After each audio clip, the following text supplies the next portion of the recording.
Assalamualaikum warahmatullahi wabarakatuh. Alhamdulillah rabbil alamin. Wa bihi nasta'in ala umuri dunya wa din wa ala alihi wa sahbihi ajmain, amma ba'd. Hadirin kaum muslimin muslimat, para pemirsa Jamaah TV Dakwah Al-Sruwi yang sama berbahagia, para muhsinin dermawan yang dirahmati dan diberkahi oleh Allah Subhanahu wa taala. Alhamdulillah, dengan izin Allah kita kembali bertemu dalam konsep fastabiqul khairat, berlomba-lomba mengejar kebaikan, mengumpulkan amal-amal soleh untuk mendatangkan kebahagiaan kita tatkala kita kembali menghadap Allah Subhanahu wa taala di akhirat nanti.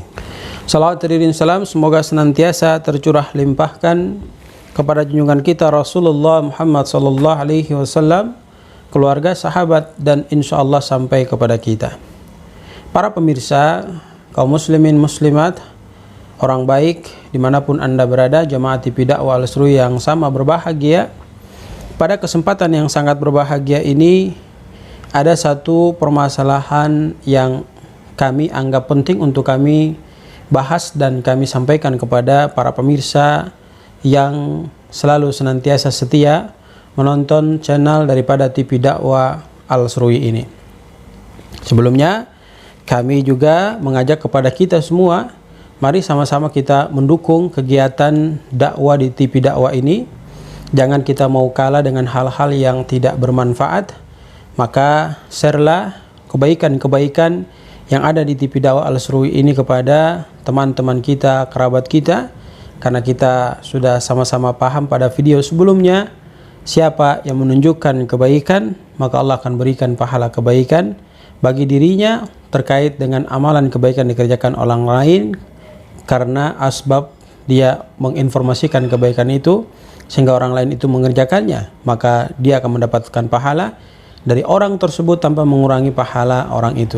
Begitupun sebaliknya, kalau kita menyebarkan keburukan, maka kita akan mendapatkan dosa tanpa mengurangi dosa dari orang yang melakukan keburukan tersebut.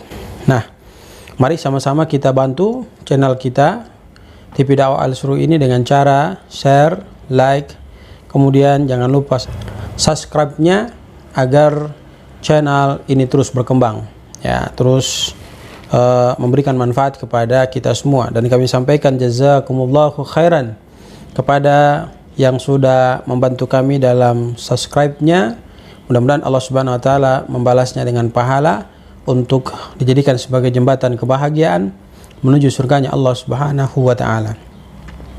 Hadirin kaum muslimin Jamaah TV Dakwah Al-Sruwi yang sama berbahagia, pada kesempatan kali ini kami ingin mengangkat satu permasalahan yang memang harus kita bahas, ya. Apa permasalahannya itu? Permasalahan yang ketika kita berwudu, yaitu kita harus perhatikan baik-baik satu hal, yang mana satu hal ini ketika kita tidak melakukannya maka akan mendatangkan kerugian bagi diri kita. Kita tahu bersama bahwa sebelum kita melaksanakan ibadah sholat pasti kita akan berwudu, maka otomatis niat itu sudah ada dalam diri kita untuk mau melaksanakan wudu tersebut. Misalkan sholat subuh, duhur, asar, maghrib, isya, itu sudah kita niatkan masing-masing, kemudian kita melaksanakan wudhu kita.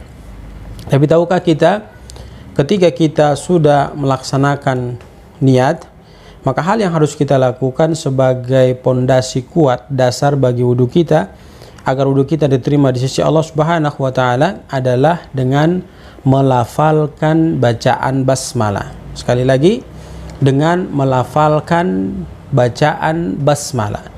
Ya, jadi kita sebelum wudhu, setelah kita niat, maka kita baca basmalah sebelum melakukan ritual daripada pelaksanaan wudhu yang sudah kita pahami secara bersama. Ya, kenapa kita harus membaca basmalah? Dan apa bacaan basmalah itu? Ya, basmalah artinya kita membaca bismillah. Ya, artinya kita membaca bismillah. Kemudian pertanyaan yang muncul, kenapa kita harus membaca bismillah di setiap wudhu kita?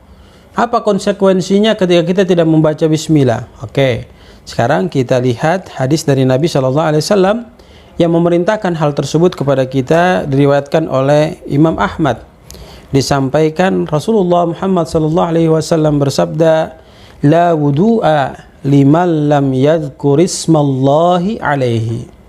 La wudu'a, tidak ada wudu, ya, bagi siapa saja, liman, ya, bagi siapa saja, lam yadhkur ismallahi alaihi, yang dia tidak menyebut kata basmalah atau bismillah dalam pelaksanaan wudu tersebut.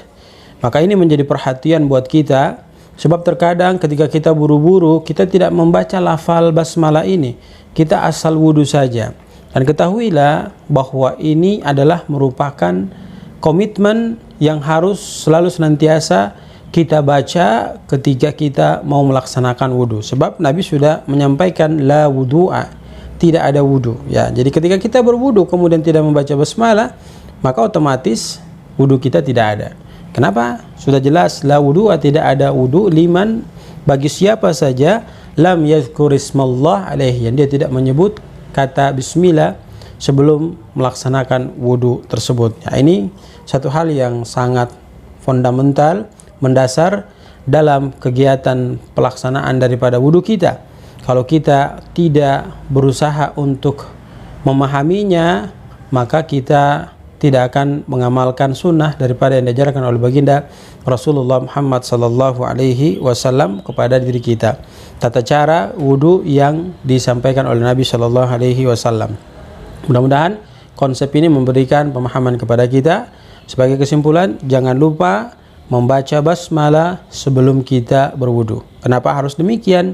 La wudu'a, tidak ada wudu, liman, bagi seseorang di antara kita, lam yadhkur ismallah alaihi, yang dia tidak menyebut kata bismillah atau bacaan bismillah pada pelaksanaan wudunya.